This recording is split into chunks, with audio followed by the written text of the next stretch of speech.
rides only. Salut les amis, aujourd'hui on va parler BMW R1300 GS Adventure parce que je reviens de Garmisch. J'ai gardé tous mes petits badges de trophée.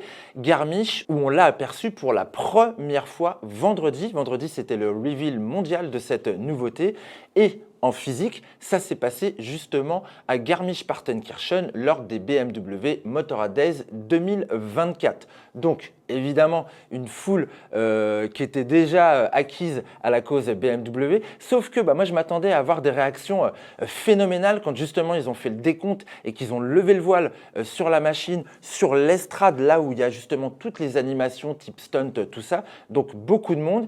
Eh ben non, je trouve que les réactions des Allemands étaient un petit peu timorées, mais c'est à mon avis une question de culture, parce qu'après, lorsqu'à l'intérieur où il y avait toutes les gammes, ils ont soulevé justement les petites boîtes pour les révéler, là tout le monde s'est jeté dessus pour justement la tester. Moi-même, j'ai pu monter dessus pour voir à quoi ressemblait l'ergonomie de cette nouvelle machine. Alors cette nouvelle machine, on va commencer à en faire un petit peu le descriptif maintenant. Pour moi, elle se singularise de la GS 1300 qu'on a vu apparaître l'année dernière sur 3 points. Il y a tout d'abord le design. Ça, c'est le plus gros point. Ça passe pas inaperçu, ce côté Hummer de la moto. SUV, moi, je trouve que ça ressemble vraiment à un Defender, ce côté super carré du réservoir de 30 litres. Quand on met les deux justement de profil, on ne peut pas se tromper maintenant, alors qu'avant, quand même, il fallait vraiment voir le volume du réservoir. Là, c'est la forme qui dicte vraiment cette fonction de la GS Adventure 2025. Alors, c'est toujours un gros réservoir de 30 litres, réservoir en aluminium qui va amener, outre le style et cette belle intégration des feux longue portée que vous avez sur l'avant, qui va amener un petit peu plus de protection. C'est là-dessus que BMW a travaillé. L'idée, c'est vraiment de mieux protéger son pilote avec cette forme plus carrée qui se marie très bien justement avec la sortie des 2 cylindres en latéral, ce qui fait qu'au niveau des jambes, à mon avis, ça va être très très bien en roulant. Donc le réservoir qui a cette forme a également des crochets qui sont fort bienvenus pour pouvoir sangler des choses sur cette partie-là. Alors bien évidemment, la sacoche de réservoir fournie au catalogue BMW, mais vous n'êtes pas obligé. En revanche, ça fait des bons points justement pour les sandos. Et ces crochets, vous pouvez également les avoir sur les côtés. Les plaques en aluminium, elles peuvent être agrémentées de ces petits crochets pour attacher plein de choses sur les côtés. Alors là, avoir la panoplie de l'aventurier parfaite. D'autant plus qu'on n'écarte pas trop les jambes par rapport au volume qu'on gagne sur la GS standard. Augmentation de la protection également avec une nouvelle bulle plus haute et des déflecteurs qui sont fournis d'origine. D'ailleurs, d'origine, il y a pas mal de nouveaux équipements. Je reviendrai un petit peu plus tard. Deuxième point sur lequel cette GSA a beaucoup évolué, c'est au niveau de son châssis. Maintenant, comme sur la GS standard, on va retrouver un châssis en 2 parties. D'abord, des sections d'acier sur la partie à l'avant plutôt qu'un treillis tubulaire comme on avait avant.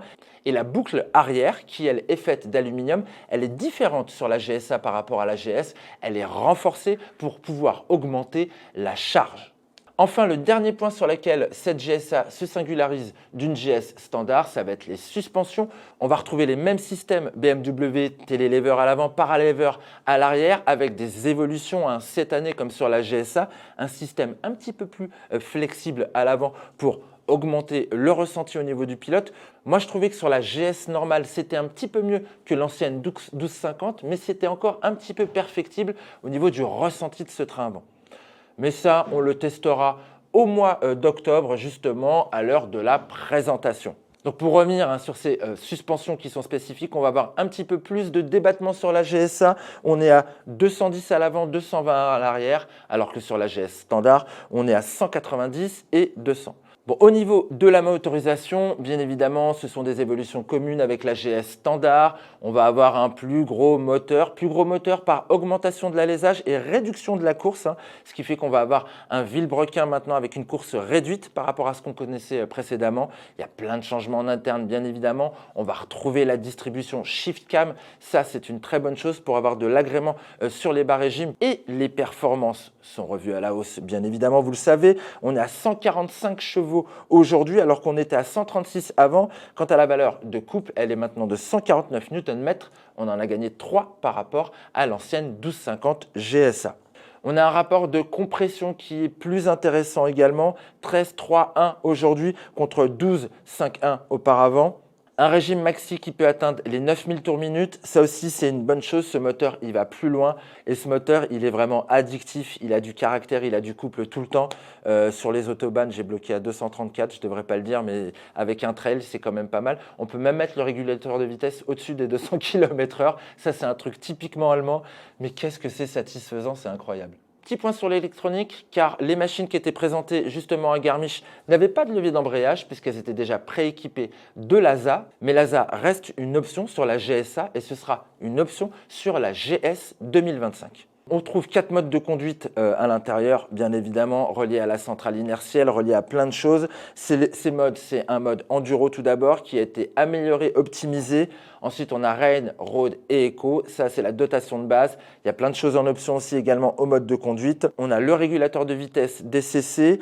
De nouveaux équipements de série sur cette GSA. On va avoir les poignées chauffantes, le système keyless, le capteur de pression des pneus, le système de contrôle de glisse à la décélération, ce qu'on appelle le MSR, qui agit sur le couple. On va avoir un ABS Full Intégral Pro relié à la centrale et également combiné avant et arrière. Le régulateur de vitesse standard, le DSA et les feux additionnels. Tout ça, cette série, sur une machine qui pèse aujourd'hui 269 kg. Donc, on a un rapport poids-puissance qui est maintenant plus intéressant sur cette GSA cubique. Et enfin, ce réservoir sur le dessus va avoir des petits inserts caoutchoutés antidérapants où vous allez pouvoir poser plein de petites choses justement lors des arrêts sécurisés pour pas que ça tombe. Bon, tout ça c'est fort réjouissant, sauf que comme un Defender, comme un Hummer, et une GSA, ça se paye rubis sur l'ongle et ça se paye cher. Ça commence à partir de 23 750 €. Elles seront disponibles à la livraison à partir du mois de novembre et nous, vous retrouverez notre essai dès le mois d'octobre. Bon, avant de conclure cette vidéo sur la GSA présentée à Garmisch-Partenkirchen, un petit mot sur l'événement. C'est BMW Motorrad Days qui font leur retour justement à Garmisch. Ces dernières années, c'était plutôt Berlin, c'était plutôt un salon de l'accessoire. Là, Garmisch, on vit un petit peu plus de choses. Les tours qui sont proposés pour essayer les nouveautés sont bien plus intéressants dans cette région du sud Tyrol, pas loin de l'Autriche, pas loin de la Suisse. C'est somptueux, c'est magnifique. J'ai vu la R20, celle qui avait été présentée à la Villa d'Este. Et chose très agréable, cette R20, finalement, ils l'ont habillée avec un petit short bavarois au niveau du réservoir. Je l'ai trouvé de toute beauté. Je suis monté dessus. Ça a l'air pas mal. Moi, j'ai hâte que ça arrive un jour dans la gamme 90. Ce serait sympa une 90 R20. Non, vous en pensez quoi en commentaire? Bon, sinon, pour le reste, il y a de la prépa pour toutes les gammes BMW, qu'on soit sur les trails, qu'on soit sur les héritages. Il y avait beaucoup de choses au niveau du custom, mais j'ai vu énormément de GS aussi préparés, mais avec un soin incroyable. Je pense aux préparateurs suisses en particulier qui font des choses très haut de gamme et qui sont homologués pour la route. Ça, c'est vraiment incroyable.